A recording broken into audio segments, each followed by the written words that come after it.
हम लोग के पास ऐसा क्या मैजिक फॉर्मूला है कि हम लोग कह रहे हैं कि 1 साल में डिस्ट्रेस माइग्रेशन, मतलब मजबूरी में यहाँ से बाहर जाने वाले लोगों को रोक दिया जाएगा, किसी को नहीं जाना पड़ेगा।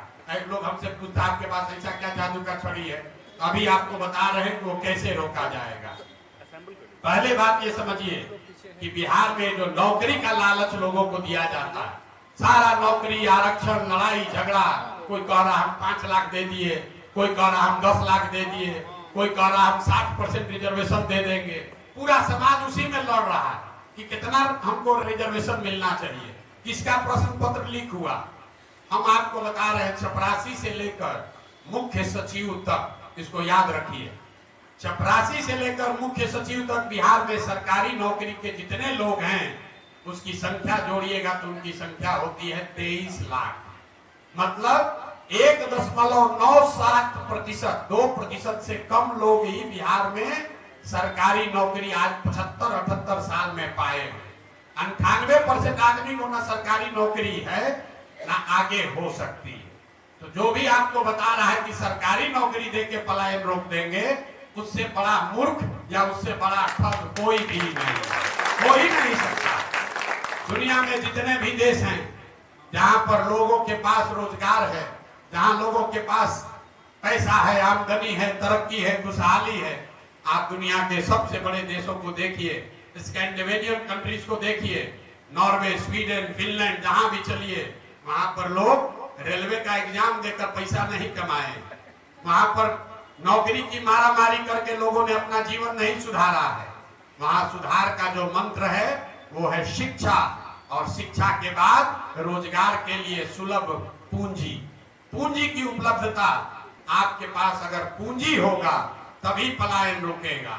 जन सुराज का मंत्र है, मेरे साथ दुनिया के कम से कम 10 से बड़े इकोनॉमिस्ट, बिहार के लोग उसमें इंक्लूडेड हैं, जो काम कर रहे हैं। हम लोगों ने जो मॉडल बनाया है कि बिहार में अगर श्रम का पलायन रोकना है, मजदूरों का पलायन रोकना है, तो उसके लिए पूंजी और बुद्धि का पलायन रोकना होगा। आपको जो मजदूर जाता है ट्रेन में बैठ के, वो पलायन दिखता है, लेकिन पूंजी का पलायन नहीं दिखता, बुद्धि का पलायन नहीं दिखता है।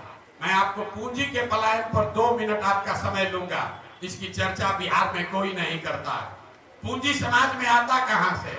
पूंजी आने का 2 ही तरीका है। एक, जो पैसा आप कमाकर बचाते हैं, जो अर्जित करते हैं, खर्च के बाद जो बचता है वो आपका हुआ मूलधन।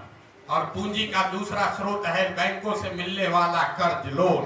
तो ज्यादातर लोग कुछ हिस्सा अपना पैसा, अपना बचत का लगाते हैं और 2/3 या 60%, 70% पैसा लोन से लेते हैं, बिजनेस धंधा करने के लिए, गाड़ी खरीदने के लिए, घर बनाने के लिए।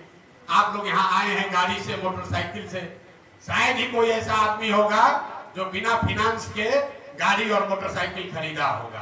पूंजी की इतनी ताकत है, और बिहार में पूंजी है ही नहीं। पूंजी क्यों नहीं है? क्योंकि यहाँ प्रति व्यक्ति आय है 32,000 रुपया। याद रखिए, नेता लोग जितना भी दावा कर ले, देश में प्रति व्यक्ति आय है 1,35,000, बिहार में प्रति व्यक्ति आय है 32,000। और उसमें भी अगर पटना और बेगूसराय 2 को जिला हटा दीजिएगा तो बिहार में प्रति व्यक्ति आय है 24,000 रुपया। 100 में 80 आदमी बिहार में आज की तारीख में भी 100 रुपया नहीं कमाता है। यहाँ बैठा हुआ बहुत आदमी तुरंत कहेगा कि मजदूरी 300 रुपया है तो 100 रुपया कैसे नहीं कमा रहा है? वो इसलिए कि घर में अगर बाल बच्चा लेकर 5 आदमी है, मजदूरी 1 आदमी करता है, अगर वो 300 रुपया भी कमाता है तो हर व्यक्ति पर 60 रुपया हुआ, और वो भी उसको 30 दिन मजदूरी नहीं है, 15 दिन मजदूरी मिली तो हर व्यक्ति पर 30 रुपया हुआ। तो ये आंकड़ा याद रखिए, 100 में 80 आदमी दिन में 100 रुपया नहीं कमा रहा है, तो खाने पीने के बाद उसके पास पैसा बचना ही नहीं है। और दूसरा पूंजी का स्रोत है बैंक। बैंक क्या कर रहे हैं? आप और हम कह रहे हैं बाहर से उद्योग आएगा, हम बता रहे हैं बैंकों से पूंजी का पलायन कैसे हो रहा है। रिजर्व बैंक ऑफ इंडिया एक आंकड़ा जारी करता है, जितने पढ़े लिखे लोग हैं जाकर रिजर्व बैंक ऑफ इंडिया के वेबसाइट को देखिए। रिजर्व बैंक ऑफ इंडिया एक आंकड़ा जारी करता है जो बताता है, एक अनुपात है CD रेशियो, मतलब कितना पैसा आपने बैंक में जमा किया और बैंकों ने उसके बदले में कितना पैसा ऋण व्यक्ति और समाज को दिया। और ये बैंकों की मनमानी नहीं है, एक वैधानिक जिम्मेवारी है, बैंकिंग का मॉडल है कि 100 रुपया अगर आप और हम बैंक में जमा कर रहे हैं तो बैंकों को निश्चित तौर पर कम से कम 70 रुपया समाज को वापस देना है ऋण के तौर पर, ताकि लोग बिजनेस व्यापार कर सके, अपना घर बना सके, गाड़ी खरीद सके, जो काम करना चाहे वो कर सके। बिहार में इसकी स्थिति क्या है? पूरे देश में सीडी रेशियो है अभी करीब करीब 74%। मतलब अगर 100 रुपया पूरे देश के लोगों ने बैंकों में जमा किया तो बैंकों ने 74 रुपया वापस किया समाज को। बिहार में 1990 से लेकर पिछले वित्तीय वर्ष तक सीडी रेशियो है 40%।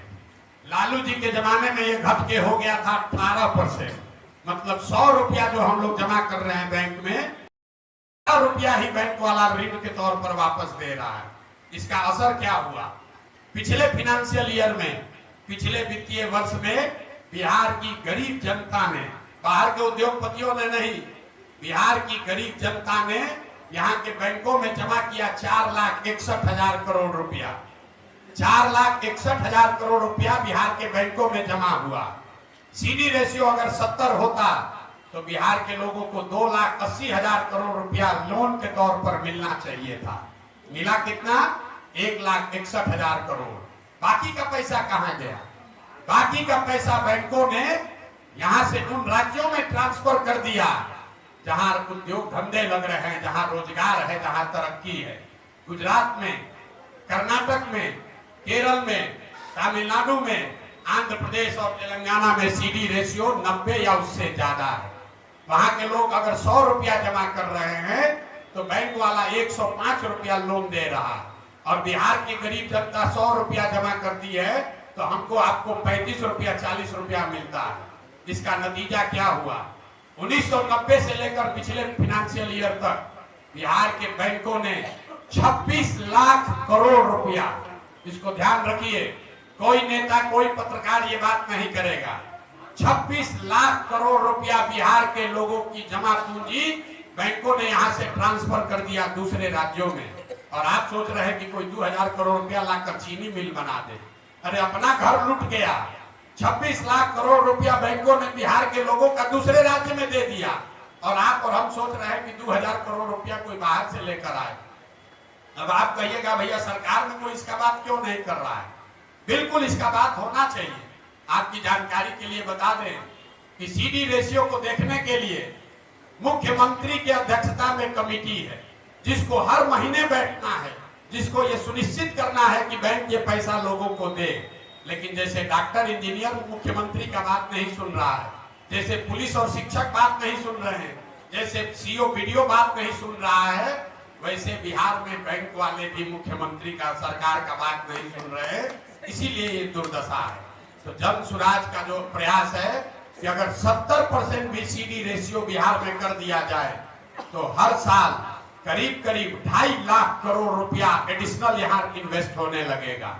आप बड़ा घर बना सकेंगे, ज्यादा बड़ी गाड़ी खरीद सकेंगे, ज्यादा लोग मोटरसाइकिल खरीद पाएगा, ज्यादा लोग रोजी रोजगार कर पाएगा। जब लोग रोजी रोजगार करेंगे तो स्वाभाविक है यहाँ पर और एम्प्लॉयमेंट जनरेट होगा, उससे यहाँ से पलायन रुकेगा। और अगर पूंजी का पलायन रुका तो उससे बुद्धि का भी पलायन रुकेगा। जो पढ़ लिख कर लोग बाहर जा रहे हैं वो लोग यहाँ वापस आएंगे, और जब बुद्धि और पूंजी दोनों का पलायन रुकेगा तो श्रम का पलायन अपने आप रुक जाएगा।